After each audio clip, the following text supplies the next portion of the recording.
Todo mundo conhece alguém que mora num condomínio de luxo, com piscina, sauna, casa toda com porcelanato, banheiro, banheira de hidromassagem, etc. Essa pessoa também, de repente, na garagem tem um carro de luxo. Tá certo que o carro é um pouquinho mais antigo, esse carro está financiado numa taxa de juros altíssima, essa casa é alugada e de repente o salário da pessoa não está dando para bancar isso tudo e a pessoa quer manter um status quo que ela não consegue, que não cabe no seu orçamento.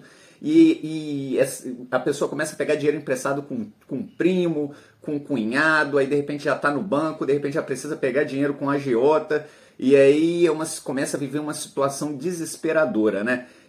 Parece uma loucura, mas é assim que muita gente vive e é assim que a maior parte dos clubes brasileiros está vivendo. E o Flamengo está fazendo uma coisa completamente diferente disso. O Flamengo está mais parecido com aquele pai de família que de repente só sai uma vez por semana, aquele pai de família que ajustou as contas, que trabalha bastante para conseguir ali um salário melhor. E aí, de repente, só faz uma viagem por ano, tem um carro mais simples um pouco, mas que, de repente, com todo esse arroxo, consegue ver a sua renda aí aumentando aos pouquinhos, e aí se permite, já que tem nome limpo na praça, tem um crédito mais barato, se permite, de repente, parcelar bens de consumo, bens de luxo. O pai da família consegue, de repente, botar uma piscina em casa, já que consegue dividir essa piscina não pagando juros, já que tem um nome limpo, consegue comprar um carro um pouquinho melhor no futuro, e aí vai galgando ali devagar ali os seus bens de consumo aí para os seus entes.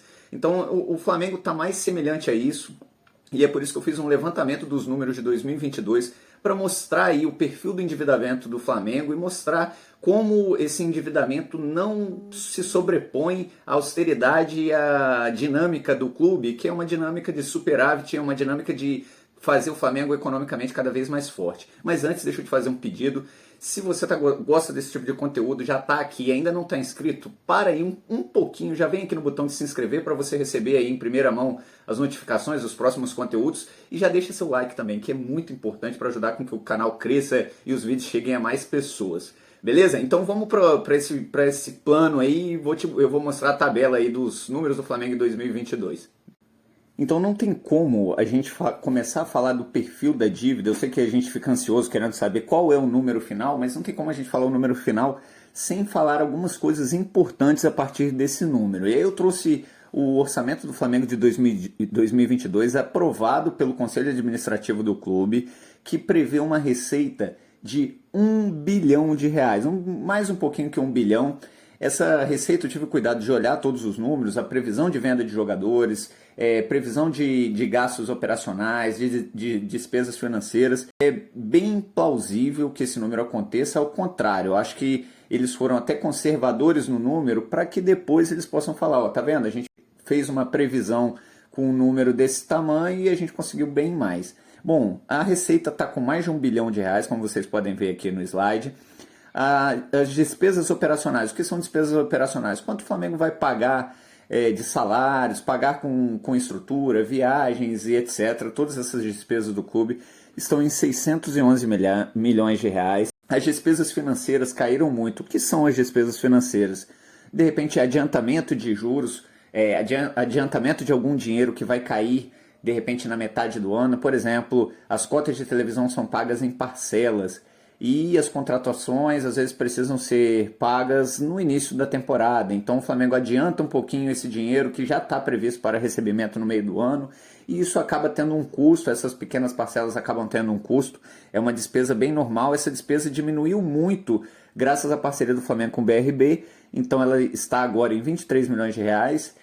E o Flamengo também prevê para esse ano o aumento do patrimônio líquido de R$160 milhões, o valor do seu elenco. Quem viu o vídeo aqui que eu soltei sobre o valor do elenco do Flamengo, já sabe que o Flamengo tem valor entre 140 e 160 milhões de reais para um valor de 340 milhões de reais. Como isso, Vinícius?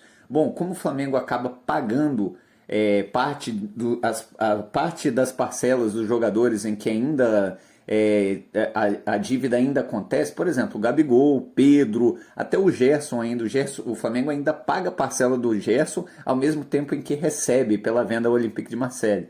Então é nesse movimento do dinheiro aí em que o patrimônio líquido do Flamengo vai saltar de 160 para 340 milhões de reais esse ano. Essa é a previsão, claro, mas é provável que aconteça, já que as compras estão sendo feitas e os atletas se valorizando. E o Flamengo também projeta para esse ano um superávit de 186 milhões de reais. A ideia é que quando o ano acabar, quando todas as despesas já estiverem pagas, o Flamengo tenha no caixa 186 milhões de reais. Não é um número real, haja visto que os números que estão orçados no Flamengo são conservadores, principalmente no quesito venda de atletas. Nos últimos 3 anos, o Flamengo teve média de venda de 260 milhões de reais e esse ano planejou de venda 180 milhões de reais. Então é provável que esse número acabe sendo batido. O valor de contratação também esse ano ele não é um número muito alto, mas também não é conservador a ponto de que não consiga ser cumprido. E aí agora a gente vai para a próxima página, que é a página que vai mostrar de fato qual é a dívida do Flamengo agora e a dívida que nós vamos. Bom, a dívida atual do Flamengo, o Flamengo começa 2022 com uma dívida de 340 milhões e ao final de 2002 ele terá uma dívida de apenas 210 milhões de reais. Por que essa diminuição tão grande aí do valor final?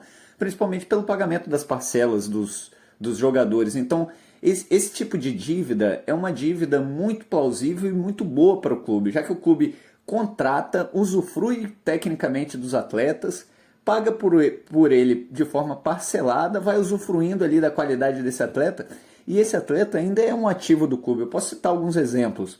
Bom, o Arrascaeta foi contratado aí, foi parcelado, o Flamengo pagou as parcelas, ele já deu o resultado técnico, e se o Flamengo quiser vender, colocar ele no mercado por algum motivo, pode fazer isso a qualquer momento. Aliás, como fez com o Gerson, que comprou, usou tecnicamente, foi campeão de tudo aí pelo clube e aí depois foi vendido ainda com muito lucro para o clube. Então a gente viu que a dívida está baixa, controlada, e também viu que o perfil da dívida é um perfil de dívida boa, um perfil de dívida de investimentos com potenciais de valorização, que são os atletas que tem alta liquidez. Se o Flamengo precisar vender a qualquer momento, consegue. Também uma outra coisa que é possível notar é que em 1, 2, 3 anos o Flamengo vai ter um potencial no mercado muito maior do que tem hoje, já que tem conseguido superávites e mais do que isso, tem atletas se valorizando aí no seu elenco. Bom, esse foi o vídeo de hoje. Queria pedir para você encarecidamente para você deixar aqui o seu like, se inscrever no canal e comentar o que vocês acharam desses números, o que vocês fariam com essa pujança financeira aí que o Flamengo tem hoje.